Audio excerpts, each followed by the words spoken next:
Welcome to another session of Riju and PSK online classes, and we will continue the chapter of dual nature of matter from the previous session. കഴിഞ്ഞ സെഷനിൽ നമ്മൾ കണ്ടത് photoelectric എഫക്റ്റിന് different frequency use ചെയ്തുകൊണ്ട് എന്നാൽ ഒരു single ഇൻറ്റൻസിറ്റിയിൽ വരുന്ന variation എങ്ങനെയാണെന്നാണ് നമ്മൾ കണ്ടത്. ഇന്ന് നമുക്ക് എന്തായാലും അതിൻ്റെ ജസ്റ്റ് ഓപ്പോസിറ്റ്, കഴിഞ്ഞ ദിവസം ഞാൻ പറഞ്ഞ പോലെ നമ്മൾ ഫ്രീക്വൻസി കോൺസ്റ്റൻ്റ് ആക്കി വെക്കുന്നു. ദാറ്റ് മീൻസ് കളർ കോൺസ്റ്റൻ്റ് ആക്കി വെക്കുന്നു. എന്നിട്ട് നമ്മൾ എന്ത് ചെയ്യുകയാണ്, ഡിഫറെൻറ്റ് ഇൻറ്റൻസിറ്റി ഓഫ് ലൈറ്റ് ആ മെറ്റൽ സർഫസിൽ ഇൻസിഡൻറ്റ് ചെയ്യിക്കുന്നു. ഡിഫറെൻറ്റ് ഇൻറ്റൻസിറ്റി എന്ന് പറഞ്ഞാൽ എന്താണ്? You just keep the colour as constant and you are varying the width of the slit. അപ്പോൾ ഇൻറ്റൻസിറ്റി വാരിയേഷൻ എന്ന് പറഞ്ഞാൽ സ്ലിറ്റ് വിഡ്ത്തിലുള്ള വാരിയേഷനാണ്. ഫ്രീക്വൻസി വാരിയേഷൻ എന്ന് പറഞ്ഞാൽ കളറിലുള്ള വാരിയേഷൻ. ഇത് മനസ്സിൽ ഉറപ്പിക്കുക നിങ്ങൾ ആദ്യം തന്നെ. Okay, so let us see how the variation happens. ഗ്രാഫൊക്കെ നമ്മൾ കഴിഞ്ഞ ദിവസം കണ്ട പോലെ തന്നെയാണ്. But here we are varying the intensity by keeping the frequency as constant. അപ്പോൾ എങ്ങനെ വരും എന്നുള്ളത് നമുക്ക് നോക്കാം. അപ്പോൾ ഇനീഷ്യലി അപ്പോൾ നമ്മളിവിടെ എത്ര ഇൻറ്റൻസിറ്റി യൂസ് ചെയ്യുന്നുണ്ടെങ്കിലും the frequency that we are using is nu. അത് കോൺസ്റ്റൻ്റ് ആണ്. But that nu must be greater than the threshold frequency in order to see the photo electric current. അപ്പോൾ ഞാൻ ആദ്യം എന്ത് ചെയ്യുന്നു, ഒരു I1 എന്ന് പറയുന്ന ഒരു ഇൻറ്റൻസിറ്റി, അതായത് സ്ലിറ്റിൻ്റെ വിഡ്ത്ത് ആദ്യം ഒരു ചെറിയൊരു വിഡ്ത്താണുള്ളത്. അപ്പോൾ ആ ഒരു പർട്ടിക്കുലർ ഇൻറ്റൻസിറ്റിയിൽ വാരിയേഷൻ എങ്ങനെ വരുന്നു എന്ന് നമുക്ക് നോക്കാം. ഗ്രാഫ് നേരത്തെ വരച്ച ഗ്രാഫിൽ നിന്നും യാതൊരു വ്യത്യാസമില്ല. സോ അവിടെ 0 ആക്സിലറേറ്റിംഗ് വോൾട്ടേജ് ആണെങ്കിൽ കൂടി കറണ്ട് ഉണ്ടാവും. ആ കറണ്ട് അങ്ങനെ ഗ്രാജുവലി ഇൻക്രീസ് ചെയ്ത് ഒരു പർട്ടിക്കുലർ ലെവലിലെത്തും. ഇത് നമ്മൾ ഈ എക്സ്പെരിമെൻറ്റ് നമ്മൾ ചെയ്യുന്നത് I1 എന്ന് പറയുന്ന ഇൻറ്റൻസിറ്റിയിലാണ്. So for that I1 the saturation current was small I1. ഇത്രയും അതിന് മാക്സിമം I1 എന്ന് പറയുന്ന ഇൻറ്റൻസിറ്റിക്ക് മാക്സിമം ക്രിയേറ്റ് ചെയ്യാൻ പറ്റുന്ന കറണ്ട് ഇത്രയാണ് എന്ന് പറഞ്ഞാൽ I1 എന്ന് പറയുന്ന ഇൻറ്റൻസിറ്റിക്ക് മാക്സിമം നടത്താൻ പറ്റുന്ന കൊളീഷൻ ഇതിന് പ്രൊപ്പോർഷണലാണ്. അപ്പോൾ ഞാൻ എന്ത് ചെയ്യുന്നു, ഈ കേസിലെ ഫ്രീക്വൻസി ന്യൂ ആണ്. ഇവിടം വരെ എത്തിയതിന് ശേഷം നമുക്ക് എന്ത് ചെയ്യാം, നമുക്ക് അടുത്തൊരു ഹയർ ഇൻറ്റൻസിറ്റി യൂസ് ചെയ്ത് നോക്കാം. അപ്പോൾ ഞാൻ ഒരു ഹയർ ഇൻറ്റൻസിറ്റി യൂസ് ചെയ്യുകയാണെന്നുണ്ടെങ്കിൽ നാച്ചുറലി അവിടെ നമുക്ക് കിട്ടുന്ന സാച്ചുറേഷൻ കറണ്ട് കൂടുതലായി. കാരണം ഇൻറ്റൻസിറ്റി കൂടിക്കഴിഞ്ഞാൽ എന്ത് കൂടും, നമ്പർ ഓഫ് കൊളിഷൻസ് കൂടും. നമ്പർ ഓഫ് കൊളിഷൻസ് കൂടിക്കഴിഞ്ഞാൽ അവിടെ ഫോട്ടോ ഇലക്ട്രിക് കറണ്ട് കൂടും. സോ നമ്മളുടെ ഗ്രാഫ് ഇതിനേക്കാൾ ഒരല്പം കൂടെ മുകളിലേക്ക് പോയിട്ട് U will get the graph like this for the intensity I2. ഇവിടെ I2 എന്ന് പറയുന്ന ഇൻറ്റൻസിറ്റിയാണ്. അപ്പോൾ അവിടുത്തെ സാച്ചുറേഷൻ കറണ്ട് എത്രയും മക്കളെ? ഇതാണ് അവിടുത്തെ സാച്ചുറേഷൻ കറണ്ട്, സ്മോൾ I2. ഇനി നിങ്ങൾ ഇൻറ്റൻസിറ്റി കുറച്ച് കഴിഞ്ഞാൽ ഗ്രാഫ് ഇവിടെ വരും. ഇനി സപ്പോസ് ഫർദർ ഇൻറ്റൻസിറ്റി നിങ്ങൾ ഇൻക്രീസ് ചെയ്യാൻ തന്നെയാണ് ആഗ്രഹിക്കുന്നതെങ്കിൽ നമ്മളുടെ ഗ്രാഫ് ഇങ്ങനെ കിട്ടും. So this is I3. ഇവിടുത്തെ സാച്ചുറേഷൻ കറണ്ട് എത്രയാണ്? That is small I3. So intensity കൂടുന്നതിനനുസരിച്ച് എന്ത് കൂടി വരുന്നുണ്ട്, സാച്ചുറേഷൻ കറണ്ട് കൂടി വരുന്നുണ്ട്. പക്ഷേ എല്ലാ കേസിലും for all these cases the used frequency was nu which is slightly greater than the threshold frequency. അങ്ങനെയാണെങ്കിലല്ലേ കറണ്ട് കിട്ടുള്ളൂ. അപ്പോൾ ഇനിയിപ്പോൾ കുറച്ച് എഴുതണമെന്നുണ്ടെങ്കിൽ കുറച്ച് എഴുതിക്കോളൂ, ഒരു കുഴപ്പമില്ല. ഇനി നമ്മൾ എന്ത് ചെയ്യുന്നു, കറണ്ടൊക്കെ കിട്ടി, പോസിറ്റീവ് ആക്സിലറേറ്റിംഗ് വോൾട്ടേജിൻ്റെ റേഞ്ചിൽ നമുക്ക് കറണ്ട് എല്ലാം കിട്ടി. ഇനി നമ്മൾ എന്ത് ചെയ്യുകയാണ്, ബാറ്ററിയുടെ പൊളാരിറ്റി റിവേഴ്സ് ചെയ്തു. ബാറ്ററിയുടെ പൊളാരിറ്റി റിവേഴ്സ് ചെയ്യുമ്പോൾ ഗ്രാഫിക്കലി അവിടെ വരുന്ന വേരിയേഷൻ കഴിഞ്ഞ കേസിൽ കണ്ട പോലെ തന്നെ when you reverse the polarity of battery the current will decrease. You increase the retarding voltage, again you can see the decrease of current, and at a particular voltage the current will decrease, and this value is taken as the value ആണല്ലോ മക്കളെ എന്തായിട്ട് വരുന്നത്, negative value of the retarding voltage at which the current reduces to 0 or all the electrons stop is called as the stopping potential. അപ്പോൾ ഇതാണ് ഇവിടുത്തെ stopping voltage വരുന്നത്. ഇനി അടുത്ത കേസിലേക്ക് പോവാണ്. അടുത്ത കേസാണെങ്കിലും ഈ കേസാണെങ്കിലും ഇതാണെങ്കിലും എല്ലായിടത്തും മക്കളെ ഫ്രീക്വൻസി സെയിം അല്ലേ? നമ്മളുടെ ഇക്വേഷൻ എന്തായിരുന്നു, kinetic energy of the photoelectrons is equal to hν minus φ0. ഇതിനെ തന്നെ നമ്മൾ എന്ത് എഴുതിയിരുന്നു, E into VS is equal to hν minus φ0 എന്ന് നമ്മൾ എഴുതിയില്ലേ? ഈ മൂന്ന് കേസിലും ന്യൂ സെയിം ആണ്. മൂന്ന് കേസിലും ന്യൂ സെയിം ആണെങ്കിൽ ഒരേ മെറ്റലാണ് നിങ്ങൾ യൂസ് ചെയ്യുന്നത്. ഈ മൂന്ന് കേസിലും കൈനറ്റിക് എനർജി സെയിം ആണ്.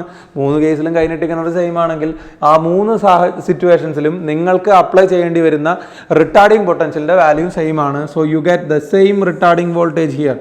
ഇങ്ങനെയായിരിക്കും നമുക്ക് ഗ്രാഫ് കിട്ടുന്നത്. മൂന്ന് പേരും മൂന്ന് സിറ്റുവേഷനിലും ഒരേ ഡിഫറെൻറ്റ് ഇൻറ്റൻസിറ്റി ആണെങ്കിൽ കൂടി keeping the frequency as constant, ഇവിടെ ന്യൂ എന്ന് പറയുന്നത് എന്താണ്, കോൺസ്റ്റൻ്റ് ആയതുകൊണ്ട് എല്ലായിടത്തും സെയിം കൈനറ്റിക് എനർജി ഉള്ള ഇലക്ട്രോൺസ് ആണ്. പക്ഷേ കറണ്ട് നമ്പർ ഓഫ് ഇലക്ട്രോൺസിൽ വ്യത്യാസം ഉണ്ടെങ്കിലും എനർജി ഓഫ് ഇലക്ട്രോൺസ് സെയിം ആണ്. എനർജി ഓഫ് ഇലക്ട്രോൺസ് സെയിം ആയതുകൊണ്ട് you need to apply the same value of the retarding potential.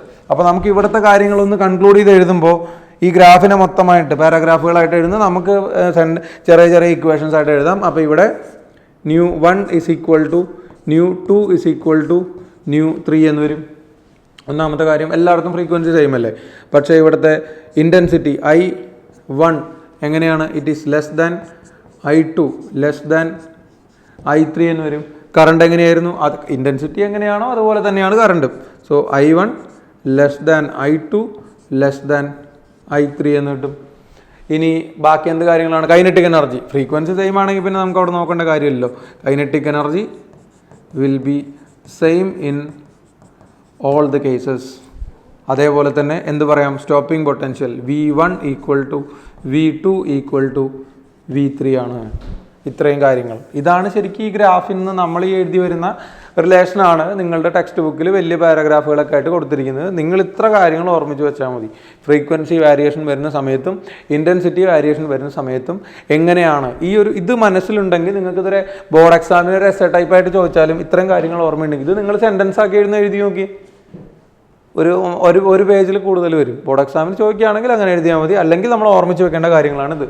Intensity variation അനുസരിച്ചും ഫ്രീക്വൻസി വാരിയേഷൻ അനുസരിച്ചും ഫോട്ടോ ഇലക്ട്രിക് കറണ്ടിൽ എങ്ങനെയാണ് ചേഞ്ച് വരുന്നത്, സ്റ്റോപ്പിംഗ് വോൾട്ടേജിൽ എങ്ങനെയാണ് ചേഞ്ച് വരുന്നത്. ഇനിയിപ്പോൾ നമുക്ക് ഒരു ഗ്രാഫും കൂടെ അഡീഷണൽ ആയിട്ട് അവിടെ കാണാം. എന്താണെന്ന് വെച്ച് കഴിഞ്ഞാൽ you can plot A graph between frequency of light and stopping potential VS. ഈ രണ്ടുപേരെയും കൂടെ കണക്ട് ചെയ്യുന്ന രീതിയിൽ ഒരു ഗ്രാഫ് വരയ്ക്കാം. അപ്പോൾ ഏത് മെറ്റൽ ആണെങ്കിലും അവിടെ നമ്മുടെ ഫോട്ടോ ഇലക്ട്രിക് എഫക്റ്റ് സ്റ്റാർട്ട് ചെയ്യുന്ന എവിടെയാണ്, അതിനൊരു പർട്ടിക്കുലർ വാല്യൂ ഓഫ് ഫ്രീക്വൻസി ഉണ്ടാവും, ത്രഷോൾഡ് ഫ്രീക്വൻസി ഉണ്ടാവും. ആ ത്രഷോൾഡ് ഫ്രീക്വൻസിയിൽ മാത്രമേ നമുക്ക് അവിടെ എന്ത് കിട്ടുള്ളൂ, ഇലക്ട്രോണിൻ്റെ മൂവ്മെൻറ്റ് ഉണ്ടാവുള്ളൂ. അപ്പോൾ അതിനെ ഗവേൺ ചെയ്യുന്ന ഇക്വേഷൻ എന്തായിരുന്നു, E into VS, E into VS എന്നോ E ഇൻറ്റു V എന്നോ whatever it is equal to colour ഇങ്ങനെ അൺവാണ്ടഡ് ആയിട്ട് മാറി മാറി വരികയാണ്. അപ്പോൾ നമുക്ക് എന്തെഴുതാം, that is equal to E into VS is equal to h nu minus 50 എന്ന് വരും. അപ്പോൾ VS is equal to h nu divided by E minus 50 divided by E എന്ന് വരും. ഇത് എന്ത് ഫോമിലാണ് മക്കളെ, ഇവിടെ നമ്മൾ പ്ലോട്ട് ചെയ്യുന്ന ആൾക്കാർ ഇത് x വേരിയബിൾ ആണ്, ഇത് y വേരിയബിൾ ആണ്. So this is in the form of y equal to mx minus E ആണ്. അപ്പോൾ equal to mx minus E എന്ന് പറഞ്ഞാൽ y ഇൻ്റർസെപ്റ്റ് ഇപ്പുറത്താണ്. പക്ഷേ നമുക്ക് y ഇൻ്റർസെപ്റ്റ് നോക്കേണ്ട, y ഇൻ്റർസെപ്റ്റ് നമ്മൾ വരയ്ക്കുന്നില്ല, ഇത് ഓൾറെഡി നമ്മൾ ഒരു തവണ കണ്ട ഗ്രാഫാണ്. പക്ഷേ അത് കൈനറ്റിക് എനർജിനെ ബേസ് ചെയ്തുകൊണ്ടാണ്. അപ്പോൾ നമുക്ക് കിട്ടുന്ന ഗ്രാഫ് എന്തായിരിക്കും, ഈ രീതിയിലുള്ളൊരു ഗ്രാഫ് ആയിരിക്കും. ഇതിനിങ്ങോട്ടേക്ക് സ്ട്രെച്ച് ചെയ്ത് കഴിഞ്ഞാൽ you will get the value for stopping potential നെഗറ്റീവായിട്ട്. ഇത് ഒരു മെറ്റലിനുള്ളതാണ്. ഇനി നിങ്ങൾ വേറൊരു മെറ്റൽ യൂസ് ചെയ്യുകയാണെന്നുണ്ടെങ്കിൽ you will get the same graph parallel with a different value of the stopping potential. ഇതിൻ്റെ ത്രഷോൾഡ് വോൾട്ടേജ് എന്ന് പറയുന്നത് ന്യൂ ഡാഷ് ആണ്, അല്ലെങ്കിൽ ന്യൂ സീറോ ഡാഷ് ആണ്. ത്രഷോൾഡ് ഫ്രീക്വൻസി എന്ന് പറയുന്നത് ന്യൂ സീറോ ഡാഷ് ആണ്. അപ്പോൾ ഡിഫറൻറ്റ് മെറ്റൽസിനാണെങ്കിൽ നിങ്ങൾ യൂസ് ചെയ്യുന്നതെങ്കിലും അവരുടെ സ്ലോപ്പ് എന്തായിരിക്കും, സെയിം ആയിരിക്കും. And the value of the slope ഇതാണ് തീറ്റ, ഇതിൻ്റെ വാല്യൂ തീറ്റ തന്നെയാണ്, പാരലൽ ലൈൻസ് അല്ലേ. So the slope of the curve is equal to, from that equation you will get it as slope of the curve is equal to h/E ആണ്. And it can also be written as tan theta. First ക്ലാസ്സിൽ എന്തോ പറ്റും നമ്മൾ കണ്ടതാണ്, the same thing. Okay, so ഈ രീതിയിൽ നമുക്കവിടെ stopping പൊട്ടൻഷ്യലിൻ്റെയും ഫ്രീക്വൻസിയുടെയും variation കാണാൻ പറ്റും.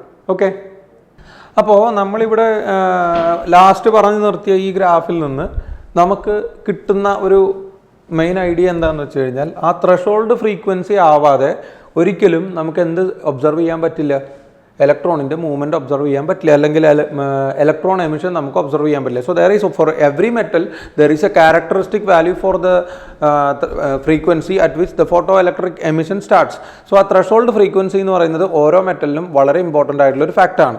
അപ്പോൾ പലരും ഇതുപോലെ തന്നെ ഇതിൻ്റെ ഇടയിൽ ഫോട്ടോ ഇലക്ട്രിക് എഫക്റ്റ് നമ്മൾ ക്ലാസ്സിൽ ഡിസ്കസ് ചെയ്യുന്ന സമയങ്ങളിൽ പലരും ചോദിക്കാറുണ്ട്, why you cannot give a wave picture for the photo electric effect. മറ്റ് പല പ്രിൻസിപ്പിളിനും ലൈക്ക് റിഫ്ലക്ഷൻ, റിഫ്രാക്ഷൻ ഒക്കെ നമ്മൾ ഈ പറഞ്ഞ കോർപ്പസ്കുലർ നേച്ചർ വെച്ചും വേവ് നേച്ചർ വെച്ചും എക്സ്പ്ലെയിൻ ചെയ്യാമെങ്കിലും ഈ പറഞ്ഞ ഫോട്ടോ ഇലക്ട്രിക് എഫക്റ്റിന് സാറ്റിസ്ഫാക്ടറി ആയിട്ടുള്ളൊരു എക്സ്പ്ലനേഷൻ കൊടുക്കുന്നത് എപ്പോഴും ഈ പറഞ്ഞ പാർട്ടിക്കിൾ തിയറി തന്നെയാണ്. അതെന്തുകൊണ്ട് എന്ന് ചോദിച്ചു കഴിഞ്ഞാൽ, നിങ്ങൾ ലൈറ്റിനെ ഒരു വേവായിട്ട് കൺസിഡർ ചെയ്യുകയാണെങ്കിൽ, ഒരു എനർജി ടൈപ്പിലുള്ള ഒരു വേവായിട്ട് കൺസിഡർ ചെയ്യുകയാണെന്നുണ്ടെങ്കിൽ ആ ലൈറ്റ് പ്രൊപ്പഗേറ്റ് ചെയ്യുന്നത് എങ്ങനെയാണ്? കണ്ടിന്യൂസ് ആയിട്ടാണ് പ്രൊപ്പഗേറ്റ് ചെയ്യുന്നത്. അപ്പോൾ അങ്ങനെ കണ്ടിന്യൂസ് ആയിട്ട് പ്രൊപ്പഗേറ്റ് ചെയ്യുന്ന ലൈറ്റ് ആണെങ്കിൽ in that case we have to consider the intensity as the energy delivered per unit area per unit time. അതാണ് ഇൻറ്റൻസിറ്റി വരുന്നത്. അപ്പോൾ അങ്ങനെയാണെന്നുണ്ടെങ്കിൽ ലൈറ്റ് വരുന്നു കണ്ടിന്യൂസ് ആയിട്ടുള്ള, ഇപ്പോൾ നമ്മൾ ലൈറ്റിൻ്റെ പാർട്ടിക്കിൾ നേച്ചർ അങ്ങ് മറന്നു. ലൈറ്റിനെ ഇപ്പോൾ നമ്മളുടെ ഉദ്ദേശം എന്താണ്?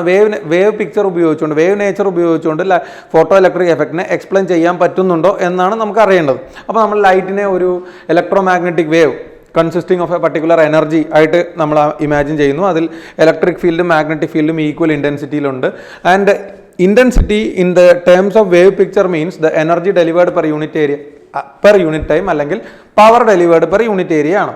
അപ്പോൾ ലൈറ്റ് വന്നു, ഒരു മെറ്റൽ സർഫസിൽ വന്ന് തട്ടി. ആ മെറ്റൽ സർഫസിൽ വന്ന് തട്ടിക്കഴിഞ്ഞാൽ മക്കളെ, അവിടെ ലൈറ്റിനെ വേവായിട്ടാണ് നിങ്ങൾ കൺസിഡർ ചെയ്യുന്നതെങ്കിൽ ഇൻറ്റൻസിറ്റി എന്ന് പറഞ്ഞാൽ energy delivered per unit area per unit ടൈമാണ് ഇൻ ദ വേവ് പിക്ചർ. അപ്പോൾ ഹയർ ഇൻറ്റൻസിറ്റി വരുന്നു എന്ന് പറഞ്ഞാൽ വേവ് പിക്ചർ അനുസരിച്ച് അല്ലെങ്കിൽ വേവ് നേച്ചർ അനുസരിച്ച് ഹയർ ഇൻറ്റൻസിറ്റി വരുന്നു എന്ന് പറഞ്ഞാൽ ഹൈ എനർജി വരുന്നു എന്നല്ലേ അതിൻ്റെ അർത്ഥം. അപ്പം നിങ്ങൾ നല്ല സ്ട്രോങ് ആയിട്ട് ഹൈ എനർജി ലൈറ്റാണ് അല്ലെങ്കിൽ ഹൈ ഇൻറ്റൻസിറ്റി ലൈറ്റാണ് അവിടെ വരുന്നതെങ്കിൽ ഇൻറ്റൻസിറ്റി കൂടുന്തോറും അവിടുന്ന് വരുന്ന ഇലക്ട്രോണിൻ്റെ എണ്ണം കൂടും. പക്ഷേ ഇതൊരിക്കലും നിങ്ങൾക്ക് തിയറിറ്റിക്കലി വേവ് നേച്ചർ പറയുന്ന ഈ ഒരു കാര്യം നിങ്ങൾക്ക് ഒരിക്കലും എക്സ്പെരിമെൻ്റിൽ കാണാൻ പറ്റില്ല. നിങ്ങൾ ഇൻറ്റൻസിറ്റി നിങ്ങൾ ലൈറ്റ് എത്ര കൂട്ടിയാൽ, ലൈറ്റിൻ്റെ എമൗണ്ട് ഓഫ് ലൈറ്റ് നിങ്ങൾ എത്ര കൂട്ടിയാലും, എത്ര ഹൈ ഫ്രീക്വൻസി നിങ്ങൾ യൂസ് ചെയ്യുകയാണെങ്കിലും നിങ്ങൾക്ക് ഒരു ലിമിറ്റിനപ്പുറം ഇൻറ്റൻസിറ്റി കൂടില്ല, അല്ലെങ്കിൽ കറണ്ട് കൂടില്ല അവിടെ. അപ്പോൾ ഈ വേവ് നേച്ചർ അനുസരിച്ചുകൊണ്ട് കുറച്ച് ചിലർക്കെങ്കിലും ഒരല്പം കൺഫ്യൂസിങ് ആയിരിക്കാം ഇത്. കാരണം വേവ് നേച്ചർ അനുസരിച്ച് നമ്മൾ ലൈറ്റിനെ ഒരു ഇലക്ട്രോ മാഗ്നറ്റിക് വേവ് ആയിട്ടാണ് കൺസിഡർ ചെയ്തിരിക്കുന്നത്. അപ്പോൾ ലൈറ്റ് വന്ന് തട്ടിക്കഴിഞ്ഞാൽ ഈ ത്രഷോൾഡ് ഫ്രീക്വൻസി എന്ന് പറയുന്ന കൺസെപ്റ്റിന് അവിടെ യാതൊരു ഇമ്പോർട്ടൻസും ഇല്ലാതാവും. പക്ഷേ എക്സ്പെരിമെൻ്റലി ത്രഷോൾഡ് ഫ്രീക്വൻസി ഉണ്ട്. നിങ്ങൾക്ക് എത്ര വേണമെങ്കിൽ വരുന്ന ലൈറ്റിൻ്റെ എനർജി കൂട്ടാം. എത്ര എനർജി കൂട്ടിയാലും ഒരു പർട്ടിക്കുലർ ലെവലിനപ്പുറം ആര് കൂടില്ല? കറണ്ട് കൂടില്ല. കാരണം കറണ്ട് ഡിപ്പെൻഡ് ചെയ്യുന്നത് എന്തിലാണ്? ഇൻറ്റൻസിറ്റിയിലാണ്. ഇൻറ്റൻസിറ്റി എന്ന് പറയുന്നത് നമ്മൾ എന്ത് ലാംഗ്വേജിൽ യൂസ് ചെയ്യണം? പാർട്ടിക്കിൾ ലാംഗ്വേജിൽ യൂസ് ചെയ്യണം. In particle language intensity must be the number of photons. അപ്പോൾ എത്ര എനർജി വേണമെങ്കിൽ കൂട്ടാം. പക്ഷേ എനർജി എത്ര കൂട്ടിയത് കൊണ്ടും നിങ്ങൾക്ക് ഇലക്ട്രോണിൻ്റെ എണ്ണത്തിൽ അല്ലെങ്കിൽ ഫോട്ടോ ഇലക്ട്രോണിൻ്റെ എണ്ണത്തിൽ യാതൊരു വേരിയേഷനും കാണാൻ പറ്റില്ല. പകരം എന്ത് കാണാൻ പറ്റും? ആ ഫോട്ടോ ഇലക്ട്രോണിൻ്റെ എനർജിയിലാണ് വ്യത്യാസം വരുന്നത്.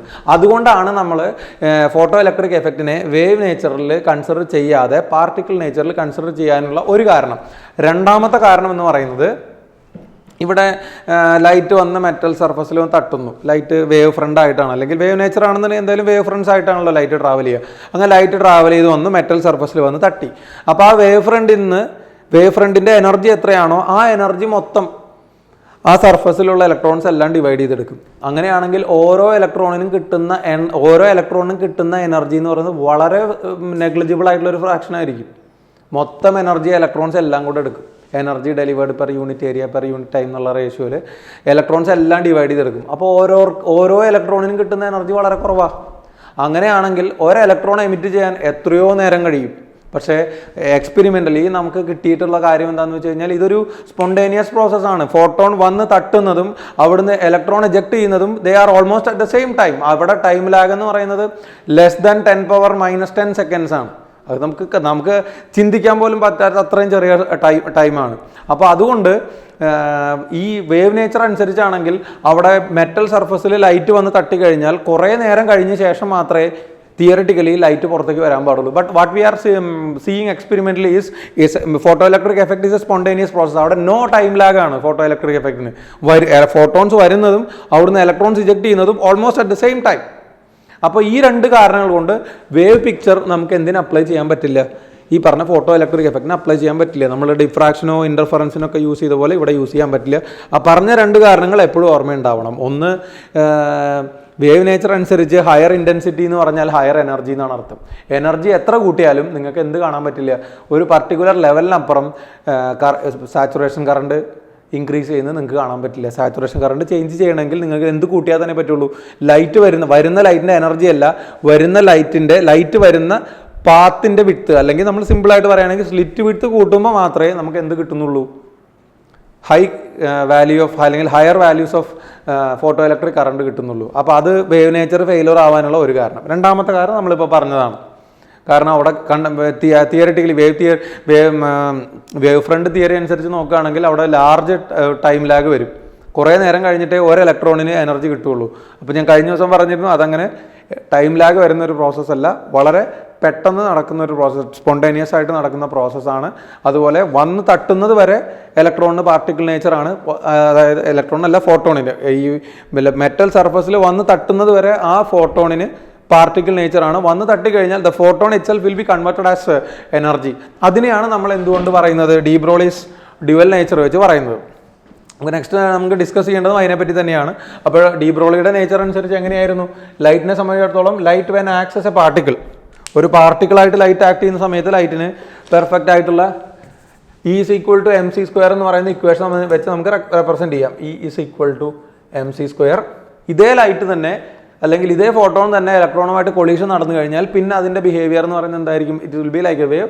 സോ അവിടെ നമ്മൾ എന്ത് യൂസ് ചെയ്യുന്നു, E is equal to h nu എന്നോ E is equal to hc by lambda എന്നോ എങ്ങനെ വേണമെങ്കിൽ നമുക്ക് റെപ്രസെൻറ്റ് ചെയ്യാം. E is equal to hc divided by lambda. ഇതെന്ന് പറഞ്ഞാൽ ഒരു പാർട്ടിക്കിളിന് അപ്ലൈ ചെയ്യാൻ പറ്റുന്ന ഇക്വേഷനാണ്. ഇതെന്ന് പറഞ്ഞാൽ ഒരു വേവിന് അപ്ലൈ ചെയ്യാൻ പറ്റുന്ന ഇക്വേഷനാണ്. ഇതിനെ രണ്ടിനെയും കൂടെ കമ്പൈൻ ചെയ്തിട്ടാണ് ഡി ബ്രോളിയുടെ ഇക്വേഷൻ വരുന്നത്. അതായത് mc² is equal to hc divided by lambda or lambda is equal to h divided by mv അല്ല, സോറി mc അല്ലേ വരുന്നത്, ലൈറ്റ് അല്ലേ. മറ്റ് പാർട്ടിക്കിൾ ആണെങ്കിലല്ലേ നമുക്ക് mv എന്ന് എഴുതാൻ പറ്റുള്ളൂ. Lambda divided by m into C, അല്ലെങ്കിൽ simply lambda equal to h by p എന്ന് എഴുതാം. Here lambda is a perfect property of the wave and p momentum is a property of the particle. അങ്ങനെയാണ് നമ്മൾ particle wave duality, ഇതിന് രണ്ടുവിനെയും കൂടെ, particle നേച്ചറിനെയും wave നേച്ചറിനെയും കൂടെ നമ്മൾ combine ചെയ്യുന്നതാണ് D ബ്രോളിയുടെ theorem വരുന്നത്. ഇതേ ഡി ബ്രോളി തിയറം തന്നെ നമുക്ക് എന്തിലേക്ക് അപ്ലൈ ചെയ്യാം, ഒരു ഫോട്ടോ ഇലക്ട്രോണിലേക്ക്, അതായത് ഫോട്ടോ ഇലക്ട്രിക് എഫക്റ്റ് വഴി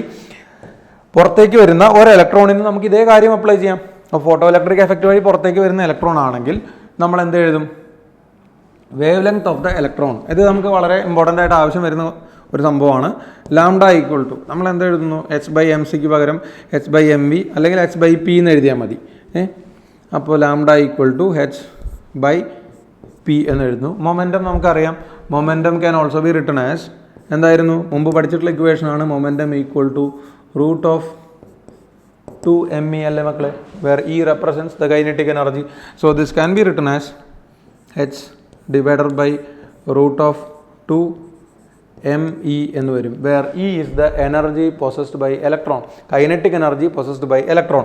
kinetic energy possessed by electron കുറച്ച് നേരത്തെ നമ്മൾ എഴുതിയതാണ്. എന്ത്, this is equal to h divided by root of 2m into energy of electron. kinetic energy of electron എന്തായിരുന്നു, E into v, where v can be the accelerating voltage or retarding voltage. ഇതിൽ നമുക്ക് value അറിയാത്ത ആൾക്കാർ ആര് മാത്രമേ ഉള്ളൂ, ഇത് മാത്രമേ ഉള്ളൂ.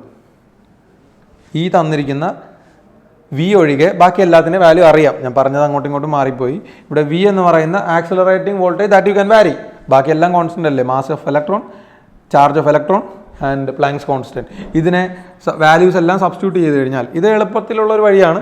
ഈ ഒരു h by root of 2mev വെച്ച് ചെയ്ത് കഴിഞ്ഞാൽ നമ്മുടെ കുറേ സമയം പോകും. ഇത് മാത്രമേ അവിടെ വാരിയബിൾ ആയിട്ടുള്ളൂ എന്നുള്ളതുകൊണ്ട് ബാക്കി എല്ലാത്തിൻ്റെ വാല്യൂ എഴുതി നമ്മളതിനെ സിംപ്ലിഫൈ ചെയ്താൽ what you will be getting is 12.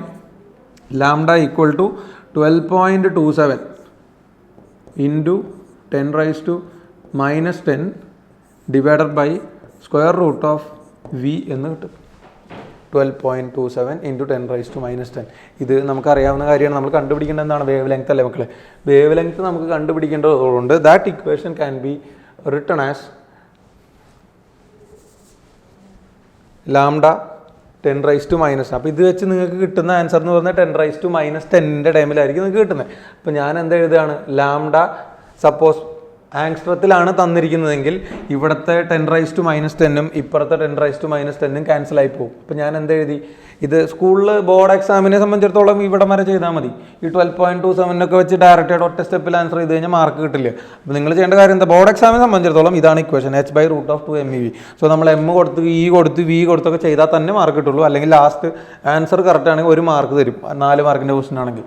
അതേസമയം നമ്മുടെ ന്യൂമറിക്കൽ ക്വസ്റ്റ്യൻ സോൾവ് ചെയ്യുമ്പോൾ നിങ്ങൾ ഈ പറഞ്ഞ സംഭവങ്ങളൊന്നും എടുക്കണ്ട. നമ്മളവിടെ ഡിറൈവ് ചെയ്ത് കൊണ്ടുവന്ന ഇക്വേഷൻ എന്താ, lambda = 12.27 × 10⁻⁻10 divided by square root of voltage ആണ്.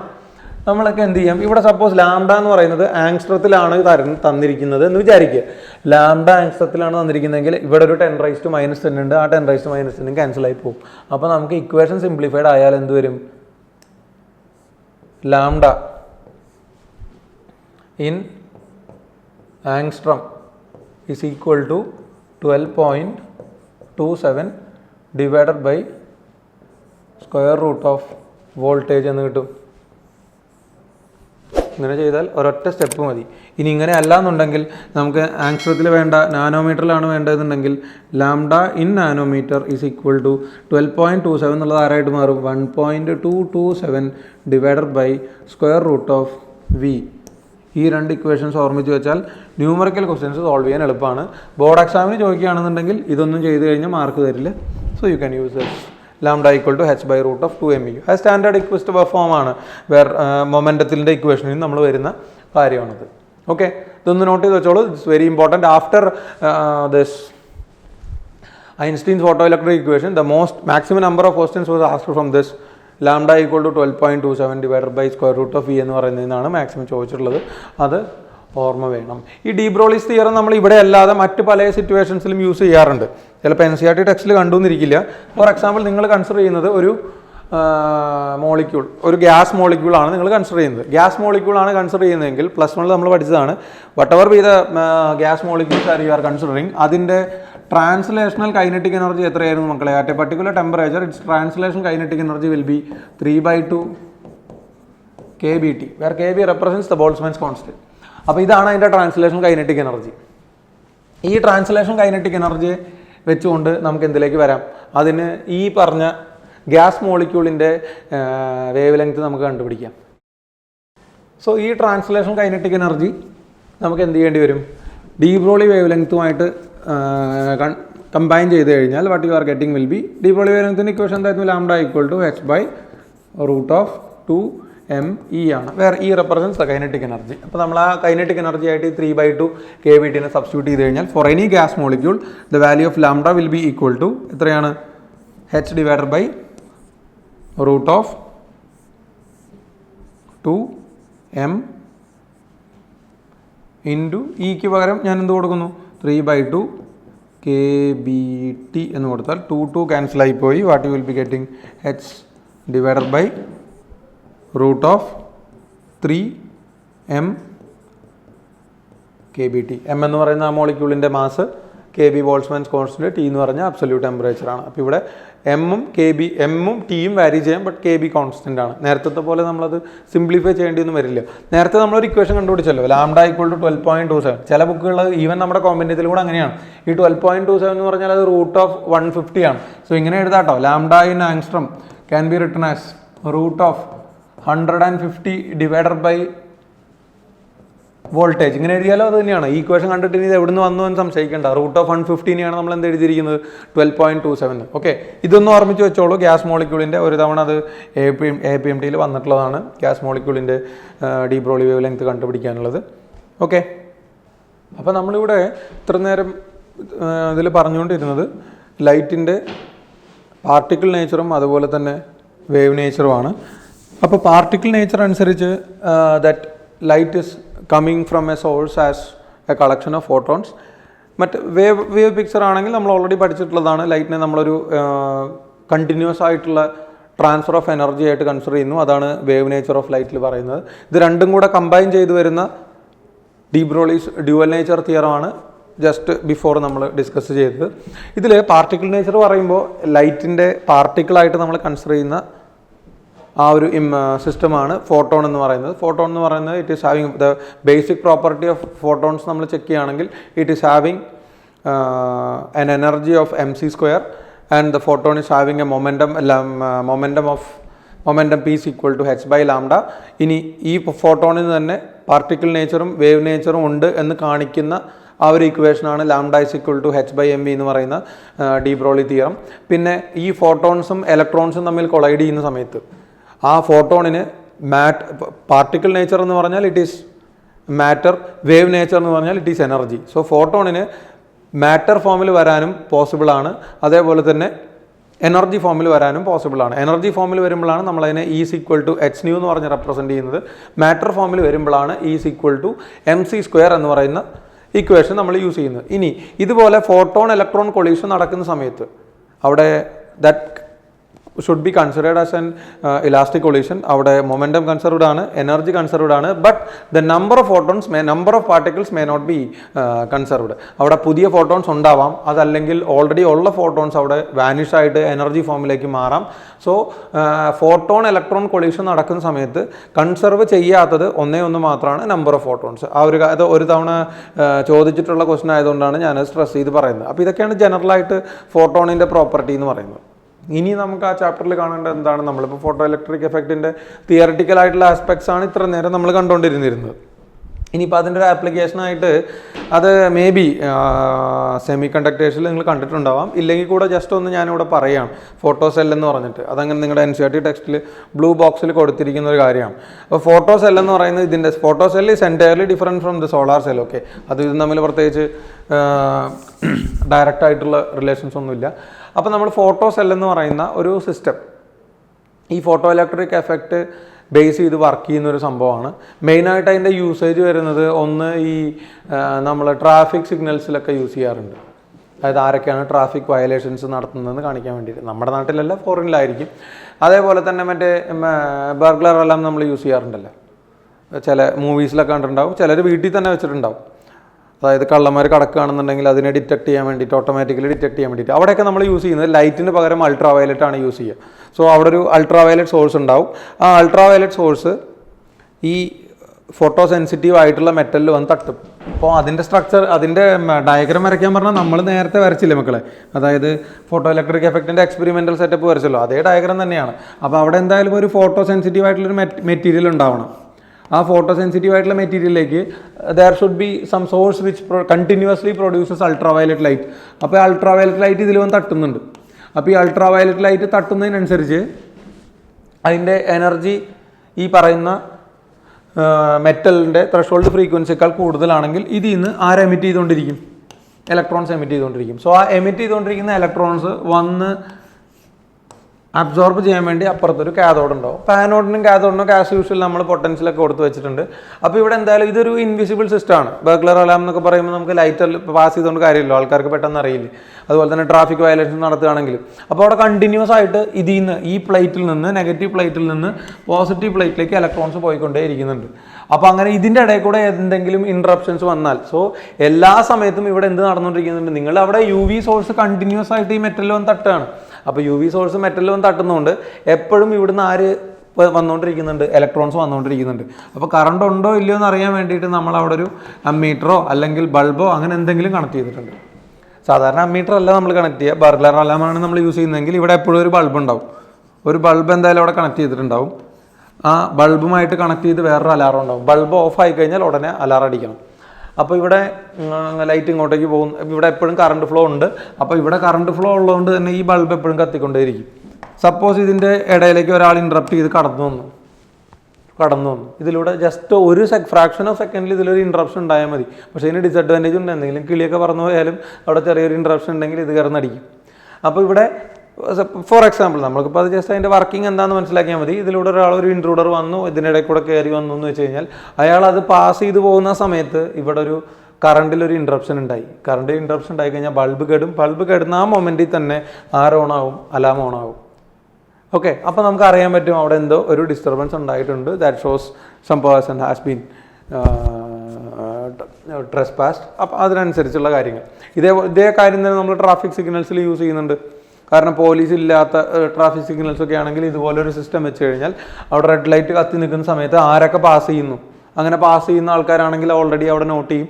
സോ അവരുടെ എന്താ പറയുക വെഹിക്കിളിലേക്ക് നമുക്ക് സൂം ചെയ്ത് അത് അറിയാമല്ലോ, പിന്നെ എന്തൊക്കെയാണ് സംഭവിക്കുക എന്നുള്ള കാര്യം നിങ്ങൾക്ക് ക്ലിയർ ആയിട്ട് അറിയാവുന്നതാണ്. ഞാനിതിൻ്റെ ഒരു പ്രിൻസിപ്പിൾ പറഞ്ഞുള്ളൂ. ഫോട്ടോസിൽ നിന്ന് ഒരൊറ്റ പേജ് മൊത്തം കൊടുത്തിട്ടൊക്കെ ഉണ്ട്. കാര്യം ഇത്രയേ ഉള്ളൂ അതിൻ്റെ. അതായത് അവിടെ കറണ്ടിൽ ഫോട്ടോസെല്ലിന് എക്സ്റ്റേണൽ ആയിട്ട് ഒരു UV സോഴ്സ് കൊടുത്തുകൊണ്ട് എല്ലാ സമയത്തും അവിടെ ഒരു കറണ്ട് ഫ്ലോ ഉണ്ടാവും. So any kind of interruptions will make the current in the circuit discontinuous. അങ്ങനെ കറണ്ട് ഡിസ്കണ്ടിന്യൂസ് ആയിട്ട് വന്നാൽ ബൾബ് കത്തില്ല. സോ അതിനനുസരിച്ചുള്ള കാര്യങ്ങൾ നടക്കും. അത് ജസ്റ്റ് ഒന്ന് പറഞ്ഞതാണ്. ഇനിയിപ്പോൾ ആർക്കും അതെന്താണ് പറയാതിരുന്നത് എന്നുള്ളൊരു ഡൗട്ട് വേണ്ട. ഓക്കെ, ഇനിയിപ്പോൾ നമുക്ക് അവിടെ കാണാനുള്ള കാര്യം എന്ന് പറയുന്നത്, ഇതുമായിട്ട് ബന്ധപ്പെട്ട കാര്യം എന്ന് പറയുന്നത്, ഈ ചാപ്റ്ററിൽ ഓൾമോസ്റ്റ് നമ്മൾ ടോപ്പിക്സുകളൊക്കെ കവർ ചെയ്ത് കഴിഞ്ഞതാണ്. ഇനിയിപ്പോൾ അവിടെ നമ്മൾ വേവ് നേച്ചർ ഓഫ് മാറ്റർ പറഞ്ഞു, അതുപോലെ വേവ് നേച്ചറായിട്ട് ബന്ധപ്പെട്ട D Broglie wave length calculate ചെയ്യാനുള്ള പറഞ്ഞു. ഇനി നമുക്ക് ആ ചാപ്റ്ററിൽ പറയേണ്ട കാര്യം എന്ന് പറയുന്നത് that is called as Davisson Germer experiment. ആ ഡേവിസൺ-ജർമർ എക്സ്പെരിമെൻറ്റ് എന്ന് പറയുന്നതാണ് ഇലക്ട്രോണിൻ്റെ വേവ് നേച്ചർ പ്രൂവ് ചെയ്തതും. ഇലക്ട്രോണിൻ്റെ വേവ് നേച്ചർ നമ്മൾ എക്സ്പെരിമെൻ്റലി പ്രൂവ് ചെയ്യുകയാണ്. അപ്പോൾ അതിനുവേണ്ടി കണ്ടക്ട് ചെയ്തിട്ടുള്ള എക്സ്പെരിമെൻ്റാണ് Davisson Germer experiment. It was conducted in 1927. അതിനുശേഷം ഈ ഇലക്ട്രോണിൻ്റെ wave nature GP Thomson 1937 again independent ആയിട്ടുള്ള വഴി കൂടെ പ്രൂവ് ചെയ്തിരുന്നു. സോ ഡേവിസൺ-ജർമർ, GP തോംസൺ, ഈ 3 പേരാണ് അതിൻ്റെ പിന്നിലുള്ള ആൾക്കാർ. അപ്പോൾ അതിൽ ഡേവിസണും തോംസണും നോബൽ പ്രൈസ് കിട്ടി. ജർമർ അതിനു മുമ്പേ മരിച്ചു പോയിരുന്നു. ഇപ്പോൾ ആൽഫ്രഡ് നോബലിൻ്റെ വില്ലിൽ പറയുന്നതനുസരിച്ച് ജീവിച്ചിരിക്കുന്ന ആൾക്കാർക്ക് മാത്രമേ നോബൽ പ്രൈസ് കൊടുക്കാൻ പറ്റുള്ളൂ. So Germer and Davisson shared the Nobel prize for finding the wave nature of electron and proving the same. Okay, so ഇനിയിപ്പോൾ നമുക്ക് അടുത്ത് അത് കാണാം. ഓക്കെ, അപ്പോൾ ഇവിടെ കാണിച്ചിരിക്കുന്ന എക്സ്പെരിമെൻ്റൽ സെറ്റപ്പ് നമ്മളുടെ നേരത്തെ പറഞ്ഞ ഡേവിസൺ-ജർമർ എക്സ്പെരിമെൻറ്റിൻ്റെ ഒരു മോഡലാണ്. അതായത് ഈ എക്സാക്ട് അറേഞ്ച്മെൻ്റ് എന്ന് പറയുന്നില്ല, ജസ്റ്റ് ഒരു ബ്ലോക്ക് ഡയഗ്രം ആണെന്ന് വിചാരിച്ചാൽ മതി. അപ്പോൾ നമുക്കിവിടെ അത്യാവശ്യം വേണ്ടത് കംപ്ലീറ്റ് ഇതൊരു വാക്വം ചേമ്പറാണ്. അപ്പോൾ ഈ വാക്വം ചേമ്പറിൽ നമ്മളവിടെ മെയിനായിട്ട് വേണ്ടത് ഇലക്ട്രോൺ ബീമിൻ്റെ പ്രൊഡക്ഷനാണ്. അപ്പോൾ ഇലക്ട്രോൺ ബീം പ്രൊഡ്യൂസ് ചെയ്യാൻ വേണ്ടിയിട്ട് അത്യാവശ്യം ഈ നേരത്തെ നമ്മൾ പറഞ്ഞ പോലെ ഫോട്ടോ സെൻസിറ്റീവ് ആയിട്ടുള്ള ഒരു മെറ്റൽ, അപ്പോൾ ആ ഫോട്ടോ സെൻസിറ്റീവ് ആയിട്ടുള്ള ഒരു മെറ്റലിൽ അല്ലെങ്കിൽ ഒരു ഇലക്ട്രോൺ ഗണ്ണ് നമുക്ക് യൂസ് ചെയ്യാം. അപ്പോൾ ആ ഇലക്ട്രോൺ ഗണ്ണിൽ നിന്ന് ഇതാണ് ഇലക്ട്രോൺസ് പോകുന്ന ഡയറക്ഷനാണ് മക്കളെ കാണിച്ചിരിക്കുന്നത്. ഇത് ഇലക്ട്രോൺസ് ഇവിടുന്ന് ഇലക്ട്രോൺ ഗണ്ണിൽ നിന്ന് ഇലക്ട്രോൺസ് എമിറ്റ് ചെയ്യുന്നുണ്ട്. സോ ഈ എമിറ്റ് ചെയ്യുന്ന ഇലക്ട്രോൺസ് മൊത്തം ഈ കാണിച്ചിരിക്കുന്ന സിസ്റ്റം എന്ന് പറയുന്ന ഒരു കോളിമേറ്ററാണ്. അതായത് കോളിമേറ്റർ എന്ന് ഉദ്ദേശിക്കുന്നത് വരുന്ന ഇലക്ട്രോൺസിനെ മൊത്തം ഇതിലൂടെ കടത്തി ഒരു സിംഗിൾ ബീമാക്കി മാറ്റാൻ വേണ്ടിയിട്ടാണ് നമ്മൾ ഈ പറയുന്ന കോളിമേറ്റർ യൂസ് ചെയ്യുന്നത്.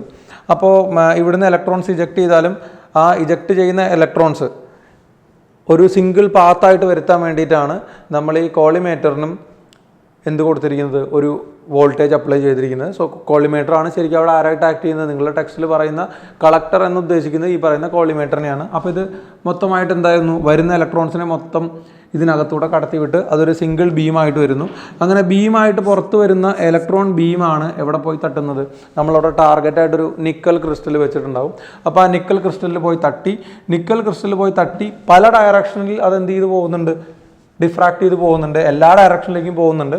അപ്പോൾ ഒരു പർട്ടിക്കുലർ ഇലക്ട്രോൺ ഇങ്ങനെയാണ് പോകുന്നത്. And it makes an angle of theta with respect to the horizontal അല്ലെങ്കിൽ with respect to the initial direction. അപ്പോൾ ഇനീഷ്യൽ ഡയറക്ഷനിൽ തീറ്റ ഡീവിയേറ്റ് ചെയ്തത് എങ്ങോട്ട് പോകുന്നു, ഡിഫ്രാക്ട് ചെയ്ത് ഈ ഡയറക്ഷനിൽ പോകുന്നു. സോ ഡിഫ്രാക്ട് ചെയ്ത് വരുന്ന ഇലക്ട്രോൺസിനെ ഡിറ്റക്ട് ചെയ്യാൻ വേണ്ടി നമ്മളവിടെ എന്ത് വെച്ചിട്ടുണ്ട്, സർക്കുലർ പാത്തിൽ മൂവ് ചെയ്യുന്ന തരത്തിലൊരു ഡിറ്റക്ടർ ഫിറ്റ് ചെയ്തിട്ടുണ്ട്. അപ്പോൾ ആ ഡിറ്റക്ടറാണ് വരുന്ന ഇലക്ട്രോൺസിനെ എല്ലാം അബ്സോർബ് ചെയ്യുന്നത്. അപ്പോൾ ആ ഡിറ്റക്ടറിനെ നമ്മൾ ഈ വരുന്ന ഡിറ്റക്ടറിനെ we have already connected to a galvanometer to measure the current. So വരുന്ന ഇൻറ്റൻസിറ്റിക്ക് അനുസരിച്ച് അതായത് ഇതിൽ വന്ന് തട്ടുന്ന ഇൻറ്റൻസിറ്റി ഇലക്ട്രോൺ ഡിഫ്രാക്ട് ചെയ്ത് വന്ന് തട്ടുന്ന ഇലക്ട്രോണിൻ്റെ ഇൻറ്റൻസിറ്റിക്ക് അനുസരിച്ച് എന്തിൽ വേരിയേഷൻ വരാം, ഈ പറയുന്ന ഗാൽവനോമീറ്ററിൽ ഇതുമായിട്ട് കണക്ട് ചെയ്തിരിക്കുന്ന ഗാൽവനോമീറ്ററിൻ്റെ റീഡിങ്ങിൽ വ്യത്യാസം വരാം. അപ്പോൾ ഗാൽവനോമീറ്ററിൻ്റെ റീഡിങ്ങിൽ വ്യത്യാസം വരുത്തുന്ന 2 ഫാക്ടേഴ്സ് എന്ന് പറയുന്നത്, ഒന്ന് ഈ പറയുന്ന ആംഗിൾ ഓഫ് ഡിഫ്ലക്ഷൻ ആണ് with respect to the original direction. ഈ തീറ്റ അനുസരിച്ച് വ്യത്യാസം വരാം. അതുപോലെ തന്നെ ഇൻറ്റൻസിറ്റിക്ക് അനുസരിച്ചും വരുന്ന ഇലക്ട്രോൺ വേവിൻ്റെ ഇൻറ്റൻസിറ്റിക്ക് അനുസരിച്ചും വ്യത്യാസം വരാം. അപ്പോൾ നമുക്ക് ഇതിനനുസരിച്ച് ഇപ്പോൾ ഇതൊരു പർട്ടിക്കുലർ വാല്യൂവിലാണ് നമുക്ക് കിട്ടിയിരിക്കുന്നത്. നമ്മൾ എന്ത് ചെയ്യുന്നു, ഇപ്പോൾ തീറ്റ എന്ന് പറയുന്ന ആംഗിൾ ഓഫ് ഡിഫ്ലക്ഷനിൽ നിങ്ങൾക്ക് ഇവിടെ കിട്ടുന്ന കറണ്ട്, ഒരു പർട്ടിക്കുലർ കറണ്ട് കിട്ടി എന്ന് വിചാരിക്കുക. ഞാൻ എന്താ ചെയ്യുന്നത്, ഇതിനെ പല വോൾട്ടേജിൽ, അതിൻ്റെ ഗ്രാഫിക്കലായിട്ടുള്ളൊരു വാരിയേഷൻ ഞാൻ കാണിക്കാം. ഇവിടെ ഇലക്ട്രോൺ ഇൻറ്റൻസിറ്റി, ഇവിടെ നമ്മളുടെ കളക്ടറിൻ്റെ വോൾട്ടേജാണ് 40, 44, 48, 54, 60 അങ്ങനെ പല വോൾട്ടേജുകളിൽ നമ്മൾ ഈ പറയുന്ന സെയിം എക്സ്പെരിമെൻറ്റ് നടത്തുകയാണ്. അപ്പോൾ ഫസ്റ്റ് കേസിൽ ഈ കാണിക്കുന്നതാണ് കേട്ടോ അവിടുത്തെ ആംഗിൾ. ഇത് θ1 ആണ്, ഇത് θ2, θ3 അങ്ങനെ പല ഡിഫറെൻ്റ് ആംഗിൾസിൽ ഇലക്ട്രോൺ ഡിഫ്രാക്ട് ചെയ്ത് അതിനെ ഈ ഡിറ്റക്ടർ അബ്സോർബ് ചെയ്യുന്ന തരത്തിലുള്ള ഗ്രാഫുകളാണ് നമ്മൾ കൊടുത്തിരിക്കുന്നത്. അപ്പോൾ ഇതിൽ നമുക്ക് ഏറ്റവും കൂടുതൽ അതിനൊരു പീക്ക് വാല്യൂ കിട്ടുന്നത് ഈ പറയുന്ന 54 വോൾട്ടിലാണ്. 54 വോൾട്ട് കളക്ടർ വോൾട്ടേജിലും അതുപോലെ തന്നെ 54 വോൾട്ട് കളക്ടർ വോൾട്ടേജ് വരുന്ന സമയത്ത് 50 ഡിഗ്രിയാണ് ഇലക്ട്രോണിന് വരുന്ന ഡിഫ്ലക്ഷൻ. അപ്പോൾ ആ സമയത്താണ് ഇലക്ട്രോൺ പൊതുവെ ഒരു പീക്കായിട്ടുള്ള ഡിഫ്ലക്ഷൻ അവിടെ കാണിക്കുന്നത്. പീക്ക് ഡിഫ്ലക്ഷൻ കാണിക്കുന്നത് ഈ സിറ്റുവേഷനിലാണ്. അതായത് കുറേ കൂടെ ഒന്ന് നിങ്ങൾക്ക് ക്ലിയർ ആവുന്ന രീതിയിൽ വരച്ചു കഴിഞ്ഞാൽ ഈ ഗ്രാഫ് വരുന്നത്, മറ്റ് ചില ബുക്കുകളിൽ ഇതിലിപ്പോൾ കൊടുത്തിരിക്കുന്നതിൽ ചിലപ്പോൾ ചിലർക്കെങ്കിലും കൺഫ്യൂഷൻ തോന്നാം ഇതെങ്ങനെ പീക്ക് വരുന്നതെന്നുള്ളത്. അവിടെ ശരിക്കും ഇലക്ട്രോണിൻ്റെ പീക്ക് വരുന്നത് നമുക്ക് കിട്ടുന്നത് ഇങ്ങനെയാണ് അതിൻ്റെ പീക്ക് വരുന്നത്. So this peak refers to 50 degree and ഇതിന് കറസ്പോണ്ടിങ് ആയിട്ടുള്ള വോൾട്ടേജ് നമുക്ക് വന്നിരിക്കുന്നത് 54 വോൾട്ടാണ് 50 ഡിഗ്രി ഡിഫ്ലക്ഷനിൽ. ഇതാണ് പീക്ക് വരുന്നത്. സപ്പോസ് നിങ്ങൾ അവിടെ വോൾട്ടേജിൻ്റെ വാല്യൂ കുറച്ചു എന്ന് വിചാരിക്കുക. വോൾട്ടേജിൻ്റെ വാല്യൂ കുറയ്ക്കുകയാണെന്നുണ്ടെങ്കിൽ നമുക്കവിടെ വരുന്നത് ഇപ്പം 54 പകരം 48 നമ്മൾ യൂസ് ചെയ്തതെങ്കിൽ നിങ്ങൾക്ക് അത്ര കിട്ടില്ല. ഈ വാല്യൂ എന്ന് പറയുന്നത് എത്രയിലായിരിക്കും, 48 വോൾട്ടിലെ വാല്യൂ ആയിരിക്കും നമുക്കവിടെ കിട്ടുന്നത്. സോ 54 വോൾട്ടിലാണ് അല്ലെങ്കിൽ 50 ഡിഗ്രി ഡിഫ്ലക്ഷൻ വരുമ്പോഴാണ് ആ ഇലക്ട്രോൺ ബീം പീക്ക് ഇൻറ്റൻസിറ്റി കാണിക്കുന്നത്. ഇതിന് കാരണം വേറൊന്നുമല്ല, അവിടെ നിക്കൽ എന്ന് പറയുന്ന മെറ്റൽ സർഫസിൻ്റെ പല ലെയറുകളിൽ നിന്നായിട്ട് വരുന്ന ഇലക്ട്രോൺസ് എന്ത് ചെയ്യുന്നുണ്ട്, കൺസ്ട്രക്റ്റീവ്ലി ഇൻ്റർഫിയർ ചെയ്യുന്നുണ്ട്. ആ കൺസ്ട്രക്റ്റീവ് ഇൻ്റർഫറൻസ് ആണ് ഈ നമ്മൾ പഠിച്ചിട്ടുണ്ടല്ലോ, കൺസ്ട്രക്റ്റീവ്ലി ഇൻ്റർഫിയർ ചെയ്യുമ്പോഴാണ് അവിടെ മാക്സിമം ഇൻറ്റൻസിറ്റി പ്രൊഡ്യൂസ് ചെയ്യുന്നത് എന്ന് പഠിച്ചിട്ടുണ്ടാവും. അതേ കൺസെപ്റ്റ് തന്നെയാണ് ഇവിടെ നമ്മൾ അപ്ലൈ ചെയ്യുന്നത്. ആ 50 ഡിഗ്രി ഡിഫ്ലക്ഷനിൽ 54 ഡിഗ്രി ആക്സിലറേറ്റിംഗ് വോൾട്ടേജിലാണ് ഇലക്ട്രോൺസ്, നിക്കൽ ക്രിസ്റ്റലിൻ്റെ ഡിഫറെൻറ്റ് ലെയറുകളിൽ നിന്ന് വരുന്ന ഇലക്ട്രോൺസിന് ഇലക്ട്രോൺ വേവുകൾക്ക് കൺസ്ട്രക്റ്റീവ് ഇൻ്റർഫറൻസ് വരുന്നത്. And at that time it produces maximum intensity. ഇനി ഇങ്ങനെ വരുന്ന ഇപ്പം നമുക്ക് 54 വോൾട്ടിൽ ആണ് ഇലക്ട്രോണിന് മാക്സിമം ഇൻറ്റൻസിറ്റി കിട്ടുന്നതെന്ന് പറഞ്ഞു. അപ്പോൾ ആ സിറ്റുവേഷനിൽ ഇലക്ട്രോൺ വേവിൻ്റെ വേവ് ലെങ്ത് നമുക്ക് കണ്ടുപിടിക്കാമല്ലോ. വേവ് ലെങ്ത് നമ്മൾക്ക് എങ്ങനെ കണ്ടുപിടിക്കുക, ലാംഡ ഇസ് ഈക്വൽ ടു എത്ര മക്കളെ വരുന്നത് 1.227 divided by square root of the voltage. അത് എത്ര വന്നു 1.227 divided by square root of നമുക്ക് കിട്ടിയ ആക്സിലറേറ്റിംഗ് വോൾട്ടേജ് എത്രയായിരുന്നു, 54 വോൾട്ട് ആയിരുന്നു. ഇത് കാൽക്കുലേറ്റ് ചെയ്ത് നോക്കിക്കഴിഞ്ഞാൽ നമുക്ക് കിട്ടുന്നത് ഇത്രയും നാനോമീറ്റർ ആണ്. 1.227 എടുത്ത നാനോമീറ്റർ ആണ് നമ്മൾ പറഞ്ഞതല്ലേ. So it is equal to 0.167 nanometre എന്ന് നമുക്ക് ആൻസർ കിട്ടും. ഇതിൻ്റെ തിയററ്റിക്കൽ ഇത് നമുക്ക് ഇത് വെച്ച് കണ്ടുപിടിക്കുന്നതാണ്. ഈ ഡി ബ്രോളി ഇക്വേഷൻ വെച്ച് കണ്ടുപിടിക്കുന്നതാണ്.